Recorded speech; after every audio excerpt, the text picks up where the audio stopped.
Arthur Artie Campbell was born in September 1938 in East Hamilton, Ontario. Nicknamed Artie, he grew up with his parents and was the youngest of four siblings. His father worked in the steel industry as a welder, and his mother was a stay-at-home mom as most mothers did during that time. Growing up, his father pushed him to play hockey competitively, but Artie was never the star of the team. After a few years of playing hockey competitively, Artie realized that he only liked the sport because of the fighting aspect. Upon realizing that about himself, he decided to quit hockey and pursue training as a boxer. Artie stated that he practiced boxing between 4 to 6 times a week. Artie continued boxing and was training at his peak in high school, as he was running 6 to 8 kilometers every day. He rarely lifted weights because he wanted to stay in his weight class, but he would incorporate a little bit of weightlifting with his regular sit-ups, push-ups, pull-ups, and hitting the bag. Artie enjoyed sparring to work on his game before match days. Artie stopped exercising regularly after he was done boxing at the age of 21, because he would usually find himself exhausted from working construction and having the responsibilities of being a new father, which was his first child of 5. Artie tried to maintain boxing and regular exercise as he was passionate about it. However, it was too difficult due to his circumstances at that time.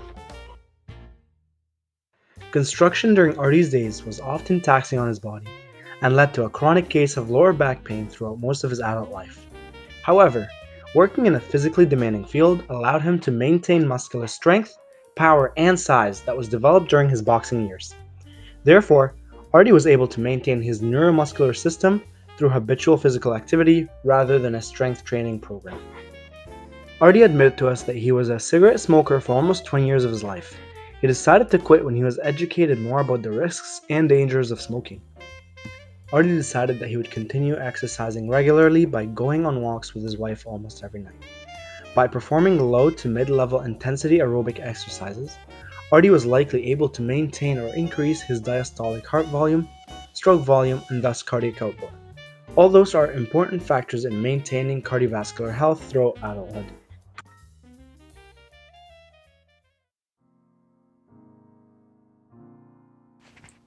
Despite all of the exercise he has done throughout his life, accidents can happen and lead to unintentional injuries. Recently, Arthur slipped down some stairs and broke his hip. He has been rehabbing his injury for the last year.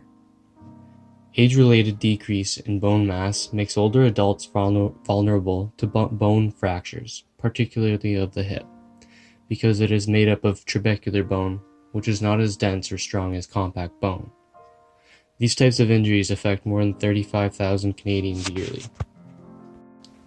When we were asking him about the experience, we guided the interview from a positive perspective, because this type of traumatic, stressful experience could trigger depression, which is often a neglected topic for the elderly.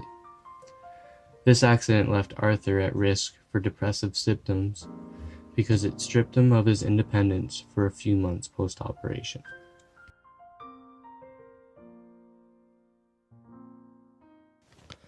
Since his hip surgery, he has started walking again with a walker, with the help of his physiotherapist and caregivers as well as his extended family. He really has a great social support. Some of the exercises he did at physio consisted of cycling, standing and sitting in a chair, as well as assisted walking.